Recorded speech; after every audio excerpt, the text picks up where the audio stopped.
part of the third exam. You'll have on Monday, I think I sent you guys, right? An email about the exam review sessions. You get the different emails from SI, usual stuff. Yeah, that's it. Same format, different questions, but otherwise. Okay? Okay, so let's see. We talked about the CTLs, and we talked about the B cells, and we talked about the helper T cells.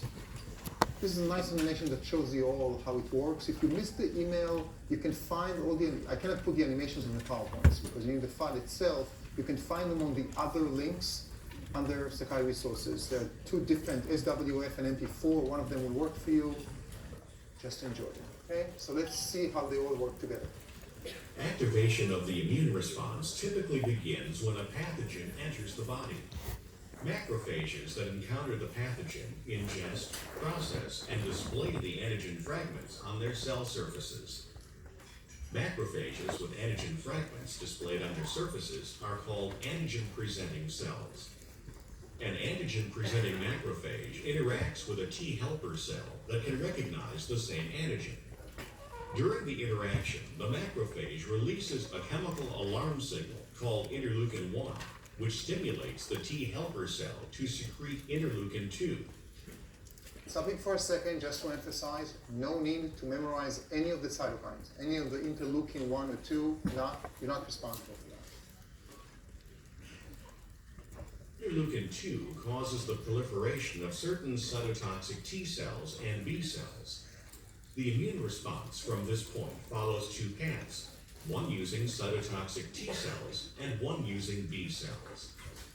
Normal cells of the body that become infected can also digest some of the pathogens and display antigen fragments on their cell surfaces. The body makes millions of different types of cytotoxic T cells. Each type is able to recognize a particular antigen. The cytotoxic T cells that are capable of recognizing the antigen displayed on the surfaces of infected cells bind to the infected cells and produce chemicals that kill the infected cell. Death of the infected cells results in destruction of the pathogen. B cells also come in millions of different types, each able to recognize a particular antigen. When B cells become activated by T helper cells, they differentiate into plasma cells. These plasma cells become antibody-producing factories, flooding the bloodstream with antibodies that can bind to the antigen involved in this infection. Antibodies bind to the antigens on the surfaces of the pathogens, marking them for destruction by macrophages. Some of the B cells do not turn into antibody factories, but instead become memory B cells that may survive for several decades. Because of these memory B cells, the secondary immune response to a future infection by the same pathogen is swifter and stronger. This powerful secondary immune response is what gives immunity to some diseases after you have had them once or after you have been vaccinated. Okay, so just to emphasize 2 or 3 points that were not mentioned or emphasized here, and to make sure we understand and remember the terminology. First, as always, people mention only the memory B cells. Again, I want to emphasize we also have memory CTLs, we also have memory helper T cells. The second thing I want to emphasize is remember that we have what we call effector cells. These are the actual cells that do the job. In the case of the B lineage, how do we call the effector cells? What are those that would actually secrete the antibodies? The plasma cells, right? In CTLs, we don't have a different name. We just call them activated CTLs. So you have development, maturation of a cell. It's almost ready, but it's not activated yet. Okay? It just shows the antibody, or it just shows the T cell receptor, depending on the cell. Only upon activation, it will be able to kill the cells. Otherwise, it will just kill just regular cells. We don't want that, right? We need it to be specific. Same thing goes for the helper T cell. Helper T cell is mature. We'll talk about maturation shortly. But it's not activated, it's not secreting cytokines until it meets the right antigen, the specific antigen, in this case on MHC class 2, presented by the APCs. Okay? Any questions about this story as a whole? we talked about CTLs, we talked about B cells, we talked about helper T cells. I told you that I consider them as the most important part. Right? Well, of course, everything is important. So what will happen if? What if? Is it a problem if we don't have helper T cells to our adaptive immune system? Yes, big problem, small problem.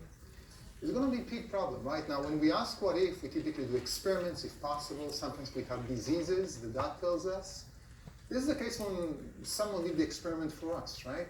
Because we have a very famous disease that involves the lack of functional or not enough functional helper T cells. And this disease is? It's AIDS.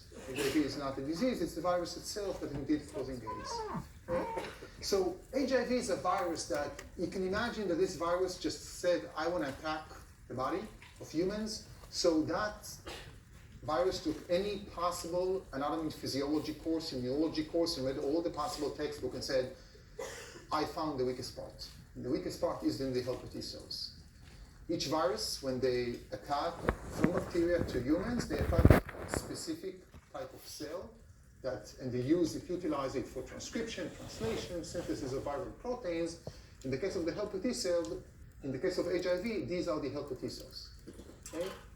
So HIV infects helper T cells. These are the receptors on the helper T cells in this diagram that the HIV is binding to. Eventually there is fusion, membrane fusion, and it injects its RNA into the cell. So the basic idea is that people do not really die from HIV. They don't die directly from HIV or from AIDS. They die from pneumonia. This is a disease that people in the 19th century died from. We don't die from pneumonia in most cases because our immune system is doing a great job for that. From specific cancer, there are some cancers that the immune system can deal very easily. This is actually how AIDS was detected, with an increased prevalence of specific cancer that was not there. Okay? So what happens is that the HIV is taking over the helper T cells. Without helper T cells or with not enough helper T cells, what we get is lack of a functional adaptive immune system. I did mention that there's a subset of cells, like some CTLs, that can work without helper T cells, but it's not the whole adaptive immune system. And to summarize this, I'm going back to the big picture that we introduced already. We start with exposure, infection by a microbe, whatever that microbe is. We have two lines of defense as part of our innate immune system.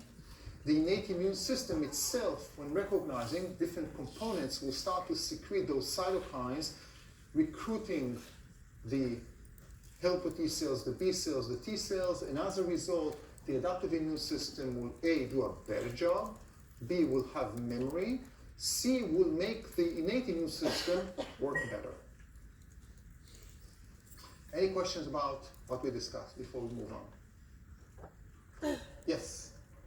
If HIV seeks out helper T cells to proliferate, wouldn't that mean that as you get sicker and try to fight the virus more, would the virus be able I heard the first part. I heard the HIV and the helper T cells here. Sorry, I didn't hear the second part. Since they use helper T cells to proliferate, wouldn't that mean that as you get sicker and your immune system is proliferating more T cells to fight the infection, that the infection can continue to proliferate? There is a tug of war, basically, between the HIV and between the helper T cells. And you are fighting the virus. At the same time, every win of the virus, basically, is weakening your immune system. That's the idea.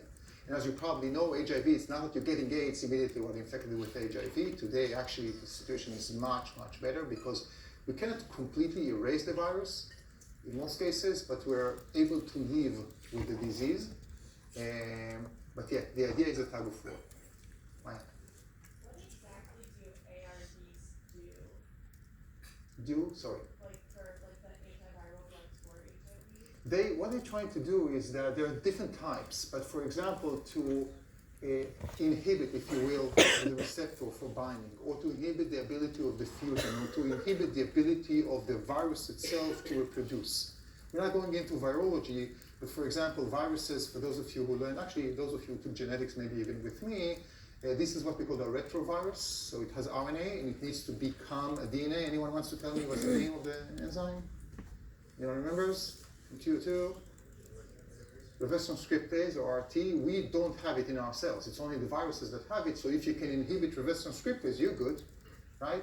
So these are cocktails made out of many drugs. Eventually the cocktail is able to maintain, I would say, the HIV virus. It's not curing in that sense, but basically people today can live with AIDS with a, I don't know if a normal quality of life, but definitely more than just survive.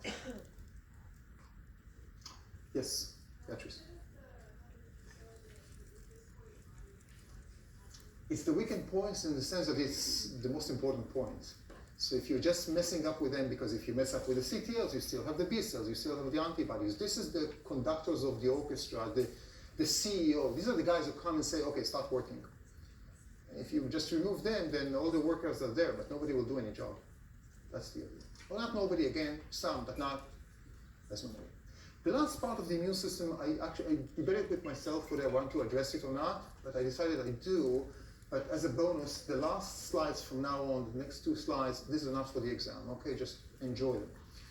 And the reason I wanted to address this is because we talk so much about autoimmune, so I thought I want to address autoimmunity and to tell you about maybe one of the most fascinating, truly unbelievable processes we have in our body, which is called maturation of T cells and B cells. Okay? So, before that, learning catalytics. 1, this is for your exam. This is between A and B. And I will agree to tell you that it's either A or B. So let's see, who wants to say why they think it's A or why they think it's B?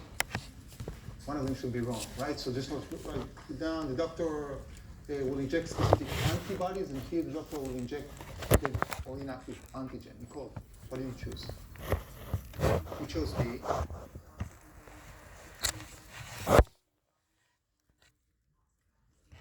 Okay, so there's a problem if we just inject antibodies. Anyone who chose A would like to conflict and say why they think B is wrong. Nicole said B is right, is okay, and then A might be okay, but there might be some ramification. Yes, Malik? I think B is wrong because if Tim lacks the B cells that respond to that specific antigen, if you inject that antigen, you still don't have the B cells that can react to it. So let's basically tell this scenario. Think about this scenario. That's Malik just suggested. We inject the antigen. This is like vaccination, right? So now we will start to have the antigen running in the body. Okay? Will helper T cells, assuming we have the right helper T cell, be able to bind to this and to send cytokines, right? We also need what?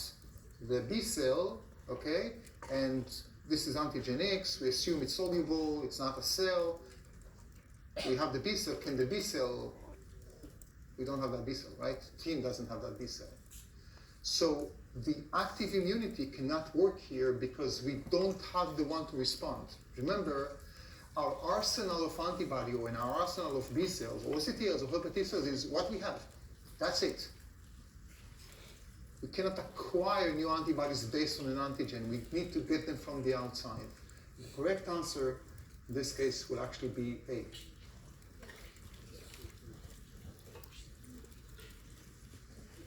Again, the reason for that is that injecting an antigen will ignite, will stimulate the adaptive immune system, but we are missing a very important factor in the adaptive immune system. And if we don't have that one, we need to provide antibodies. That's the idea. Okay, now for the last part, autoimmune disease, right? So we talked about several autoimmune diseases as examples for different systems, from nervous to skeletal to muscular system. And we generally talked about the fact that our system, immune system, is failing to recognize correctly the self from the non-self, right? We said our immune system is supposed to distinguish between foreign and self, or self that has gone awry, which is now foreign, to normal self. But sometimes it goes wrong. Now, mistakes can happen, but one of the questions is, how come we don't have it 24/7? if we are basically making those millions and millions of type of B cells and CTLs and helper T cells, how come we don't have in our arsenal antibodies and CTLs and helper T cells that basically recognize our own cells? I mentioned briefly that the way we get so many of these antibodies and T cell receptors is not because we have so many genes, because we don't have millions of genes, right? But because of some recombination. We didn't talk about it in details, and you don't need to know how we generate all the combinations. But the idea is that we are not making a product that we want. We're just basically mixing and getting almost any product as you can imagine. So that will also include products that are supposed to recognize and eventually attack our own proteins. Does this make sense? So there need to be some process that selects, that removes the ones that we don't want. The antibodies, the B cells that we don't want, the CTLs and the helper T cells. And we have those two separate steps, one for the B cells and one for the T cells, both helper and CTLs. The B cell maturation, so development starts in the bone marrow, but the maturation will continue in the bone marrow. By the way, we don't know too much about the B cell maturation, but from what we see, from what we know from research, it's pretty similar to T cells. We do know more about the T cells. And the maturation of the T cells is not taking place in the bone marrow where they were born, but they move and eventually make it to the thymus. When we talked about the endocrine system, we briefly mentioned that gland, the thymus, and I told you we're going to talk about it, so we'll talk about it. The thymus, sitting somewhere here, but as you grow, it's becoming smaller and smaller and smaller because you don't need that anymore. You're not making more T cells, so it's not completely eliminated, but it's becoming smaller. And the process of the selection of the right T cells and removal of the potentially dangerous T cells is called thymic education. Okay? They all go to school, but we select only those that we really want. So let's think together about the rationale here. First of all, what do we have in the thymus? In the thymus, we have the thymus cells. We call them thymocytes. And what they do, they express all the proteins, all the antigens that our normal cells express. They basically say, here is us, antigen-wise. Self, good, antigen-wise. And now the new T cells, okay, are just going, imagine that here are all the thymocytes, right, in front of me here on those desks, okay?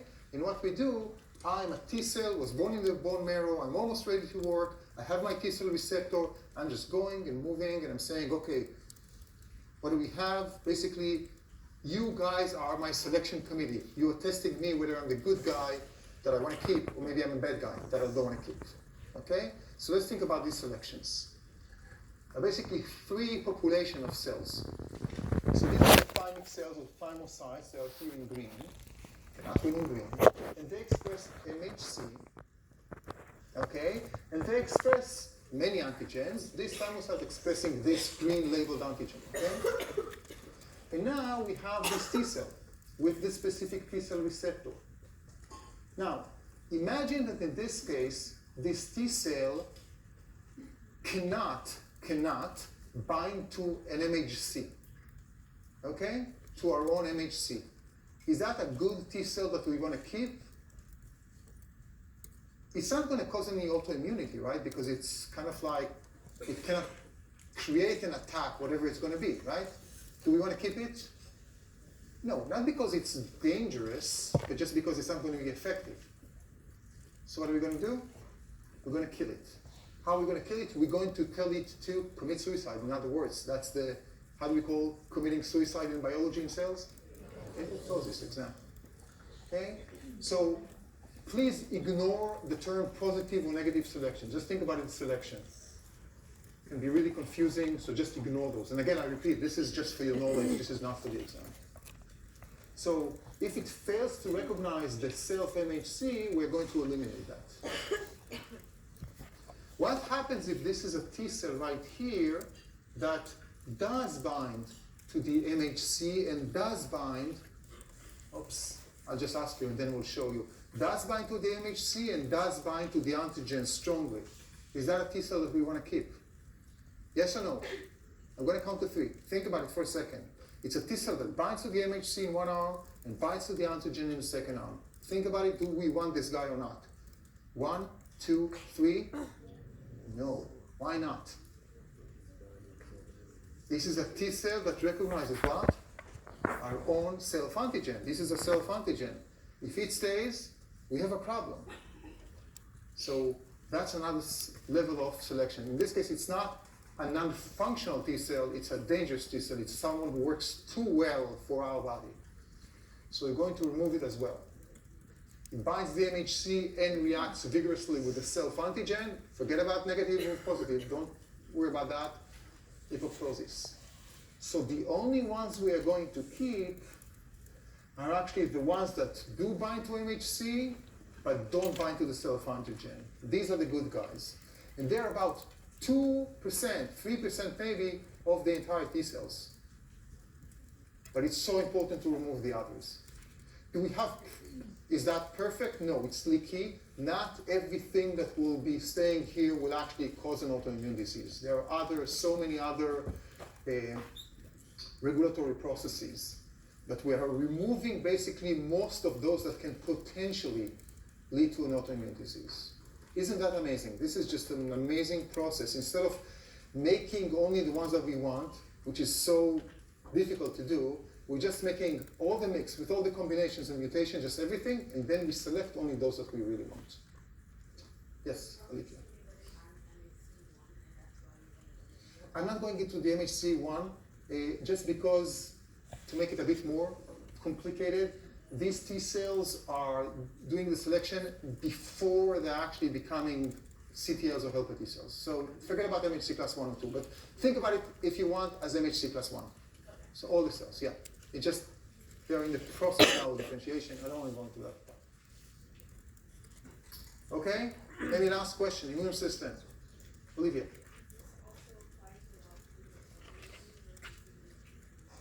So the thymocytes are supposed to show you everything that we have at that age. Everything here is embryo and early infancy, right? If we make something later on, a protein, that's a problem.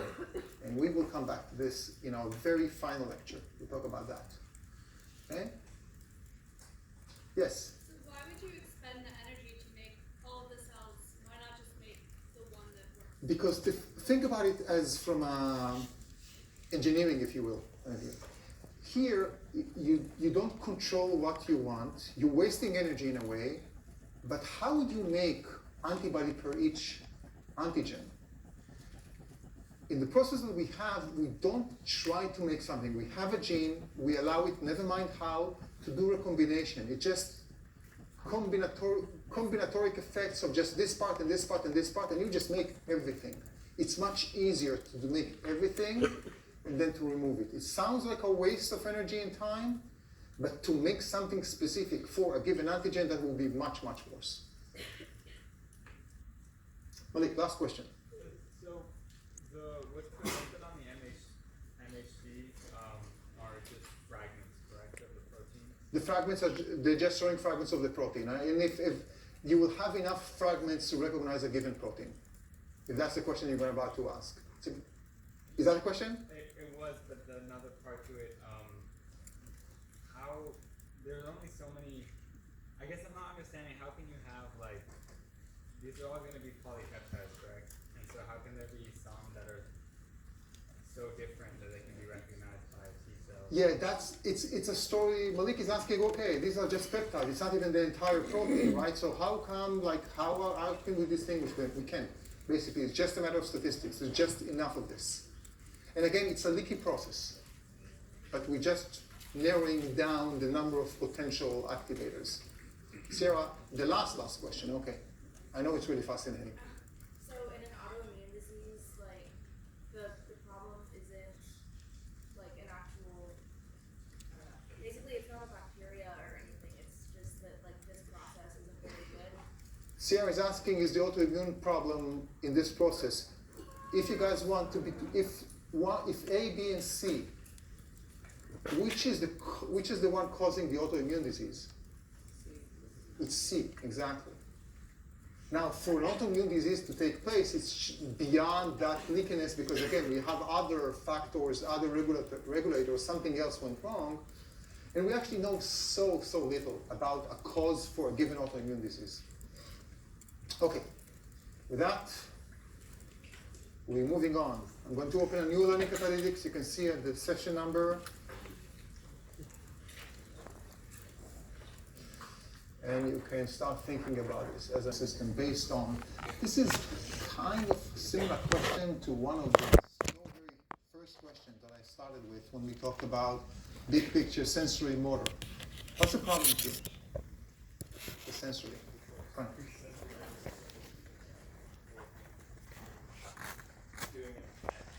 We're creating an effect. We are telling the stomach cells do something. In this case, secrete gastric juices.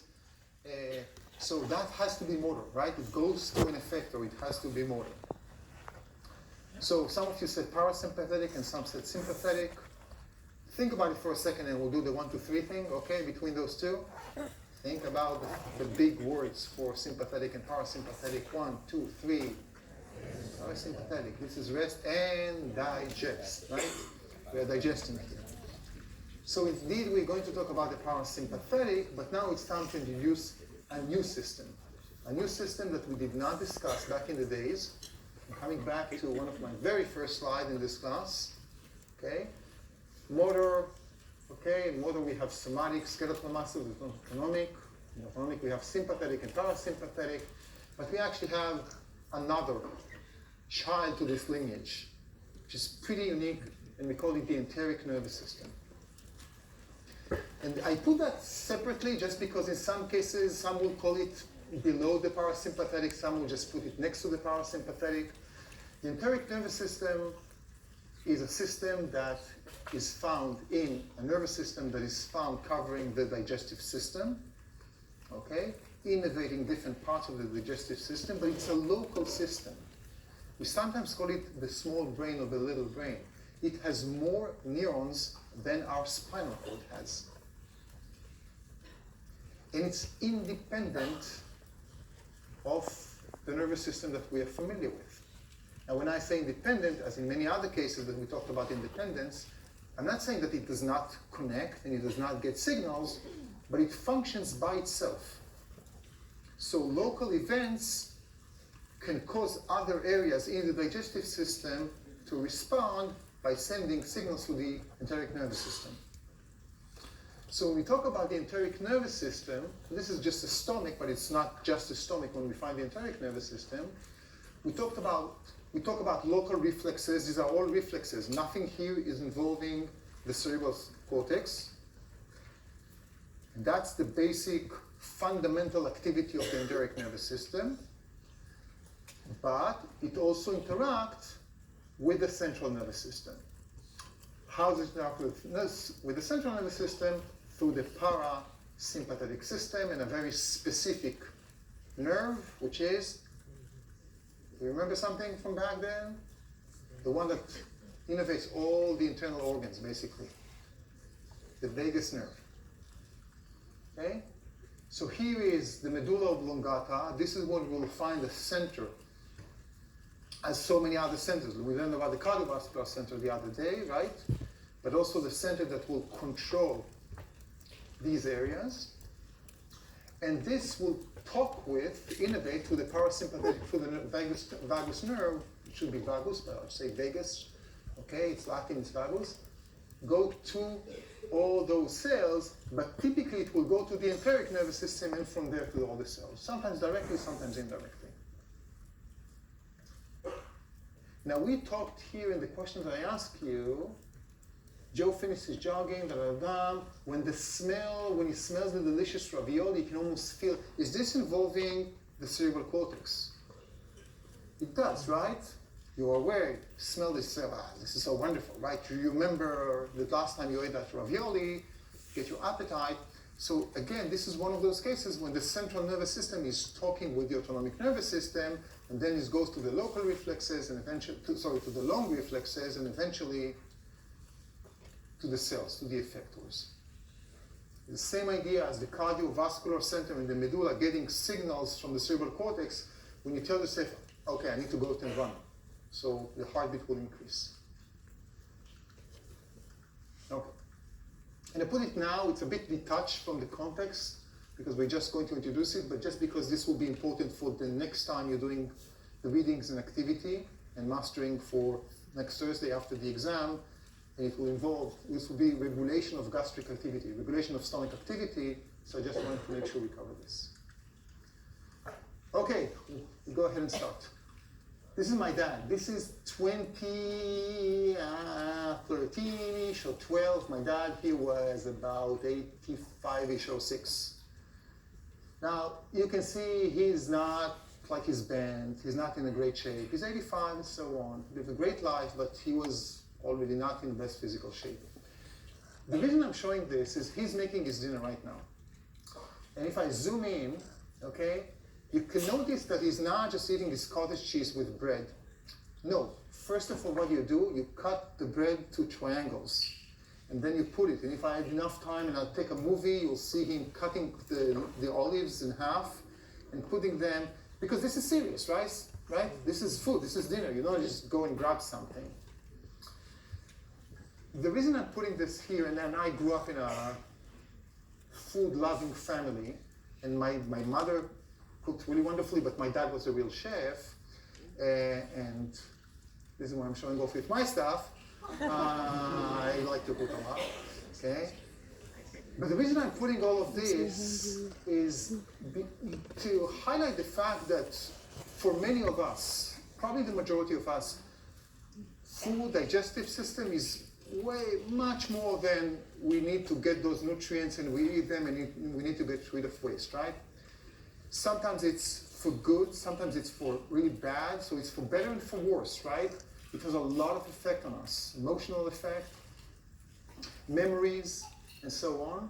And this will come, we talked a little bit about this when we talked about the endocrine system and we talk about the satiety center and the hunger center and how endocrine system plays a role here. So what we will do in the next 2.5-ish or so lectures, we will talk about the digestive system. Today we'll talk only about the stomach, okay? And we'll talk about absorption and digestion and some metabolism. We cannot cover everything, but I thought we'll remind ourselves that this is such an important system. It also affects our nutrition in general. This is not a nutrition-based class. Those that know me know that nutrition is a very dear field in my heart. I think it's really important. Nutrition can do a lot to our health. I try every now and then to talk a bit about some aspects of nutrition, but because of time constraints, I'm limited. But anyone who wants to come and ask questions beyond that, you're more than welcome to come to my office hours and we'll talk about it. Do we have pre-nutrition? I mean, we should have pre-nutrition folks here or nutrition folks that are in the class. Okay. Okay, and we have SIs that are nutrition. Okay, so let's introduce the digestive tract. Our digestive tract basically, or the digestive system, is composed of two components, the digestive tract and the accessory digestive organs. The digestive tract is like a tube with a lumen, where the food, later on, the processed food is going to move on. It's like an assembly line. I always use assembly line, right? In this case, it's more of a disassembly line, because you're actually breaking down the product. And this digestive tract is covering an internal lumen, internal space. And I want to emphasize right now what we see in the parentheses.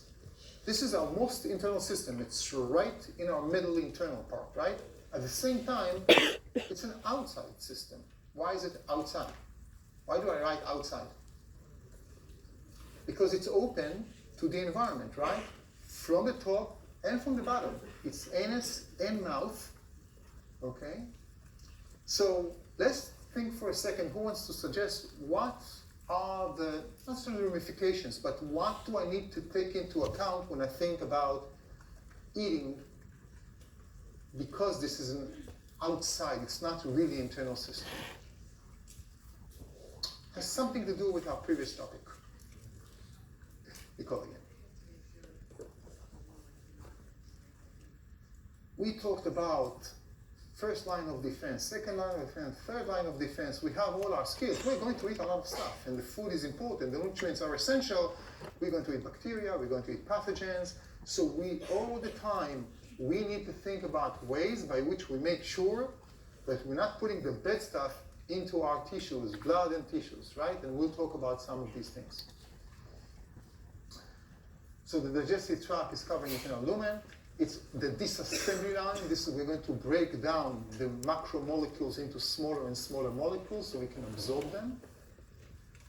But by itself, it's not enough. We also have accessory digestive organs. We start with the teeth, pancreas. We talk about the liver. We talk about mechanical and chemical digestion. Okay? Everything is squeezed in here, but if we want just to see the different stops in this path, we're just opening them up and we can just see the basic digestive system working, right?